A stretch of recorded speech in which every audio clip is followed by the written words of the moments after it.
Welcome to artofdino.com, and here is a disaster with a kind of positive light at the end of it, I guess. I don't know, not really. But first, I want to send my condolences to everyone involved in this tragedy because it is a tragedy. So whenever a sinkhole or something erupts out of nowhere, it's like hopeless for the people who are engulfed in it. So I really feel bad for this, for everyone involved in this and all the families and everyone. It's a disaster. But what they unveiled with this is very interesting. And this is a story that's a mainstream story. This is from RT. And I didn't copy the video, but here are some clips from it. But just look, a sinkhole in this temple that's just like, when you see the outside of this place, you'd be like, wow. And then underneath is just brick, brick, brick, a massive structure. All the fiberglass and other materials, useless modern materials covering this thing, which was a temple at the time when people were praying or some ceremony was going on, and disaster struck. But look at this. This opened up not a sinkhole. This is like something that was clearly just like built frailly on top of a massive structure. And they're calling it a step well and referring it to it as one of the amazing kind of step wells that they have all over India, which brings up a whole nother topic of like, are those really step wells, or is that just kind of the easy description of stuff? But look at this. Look at the brickwork in there. Wow, all covered by something that just you would have never had any clue that this was underneath. And how big is this underneath? This took place in the area called Indore. And look at the technology of our modern, look at the contrast between what is down there, however many civilizations ago that they were creating that, using whatever tech that was, building these wells, and now they just, in order to get them out, they have just all this tech. And look at the area right above it. Would you ever think that there'd be massive buildings on top of that? It looks just like, again, the young earth with trees growing on top of it. And you would have no clue that there was something so massive. It's not like this is the side of a fortress or the side of a temple, like a massive temple or something that has mud flood signatures on it. This is something totally different. And look at the modern amazing technology. These ancient weaker people than us were able to build these underground massive palaces all over the place, huge things, tech we don't understand, antiquitech everywhere, but yet we have primitive nonsense still in this day. And we're smarter. We're way smarter, they say. But look at some of these step wells and the patterns. And I can see, how they would be step wells, how you'd make something like this. You'd want a lot of people being able to gather water as much as possible, so you could have all these different pathways of people going up, people coming down, and carrying water up. But is that what they're for? How deep do they go if you were to see the bottom of this? And what does the bottom look like? Is it covered with life? Is it just kind of really fresh, so there's not much life? Is there a drain at the bottom? Does that drain empty out into something below this? Something even deeper that is a structure with purpose? I really don't know. But I love these patterns. They remind me of M.C. Escher drawings. They're just mesmerizing constructions. And they're so thick. And each one of them is just like a well, but it's also connected to like a city, a palace, a castle. This is a lot more than just gathering water. When we have waters and reservoirs now, it's just pretty much a box that's used, a concrete thing that's used to contain a pool, basically. This is a lot more than a pool. This was ornately described, detailed to perfection. The religion and spirituality that led people to be able to construct things like this, that kept them going, kept them in the creative vibe and magic is astounding. That made people think of this idea is amazing. Look at the thing to the left. It doesn't look like it's at all going to stop at that very bottom. It looks like there is probably tunnels and ways to get deeper and deeper into this. Does it connect to the Hollow Earth? Is this all part of the Hollow Earth construction, the underneath construction of everything of our world, which at one point in our distant, completely lost and eradicated history was maybe all a construct? This whole world, I still kind of think deeper in history, beyond the shred of even finding any evidence for, that this place is a construct and was built by some architect masters of a race that was superior to us. Look at all the different ways they have these things. All these different ways, and the holes down at the bottom, like those. How deep do these go? Spirals, all different methods for doing this. And it makes sense that you need water in these inland places, and so they would dig and find it. And we've been taught that since we were young. We have wells here, pressure pumping it up. But they apparently didn't have that suction technology back then, or hadn't figured that out, or had no need to, or want to, because what they had down here was probably more sacred.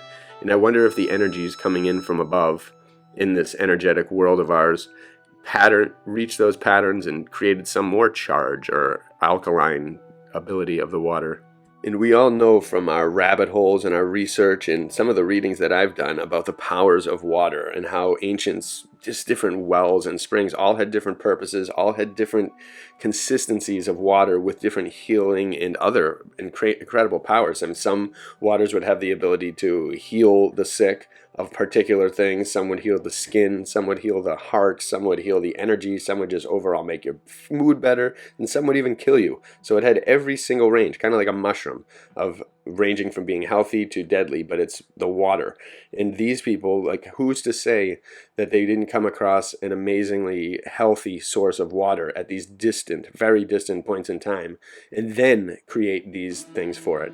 Maybe there was even psychoactive properties in the water that mixed with them and kind of led to them or guided them towards making these huge reverence structures for the water. They clearly knew that the water was more important than just putting a fence around and saying public drinking water. They protected it, I'm assuming, and they just knew it. They knew the value of it.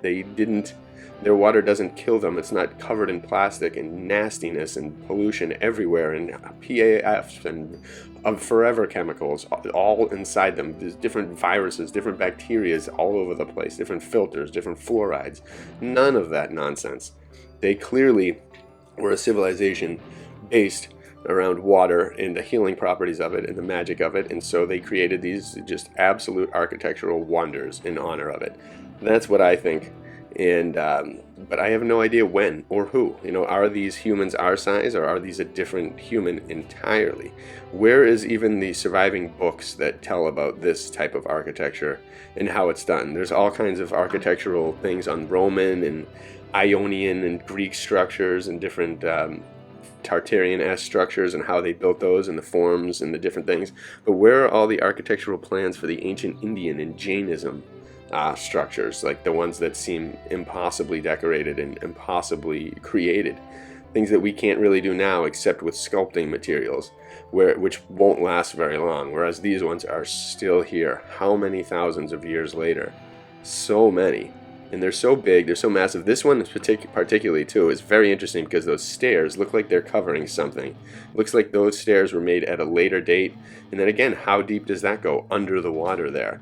There could be tunnels, there could be all kinds of different things.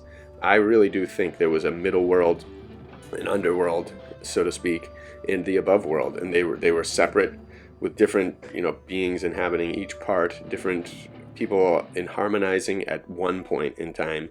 And then again, eventually the evil just creeps in, and you end up with relics like this, which look like bones of some kind of ancient world that we still are trying to piece together but cannot wrap our heads around, because we see them as plain stone, useless, kind of lifeless buildings.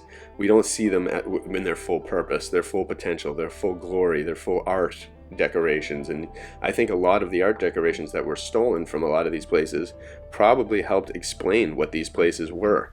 And I think that's another reason why they destroy them so much and so frequently and with such vigor, or they bury them, bury things on top, put temples on top, put a whole nother civilization on top.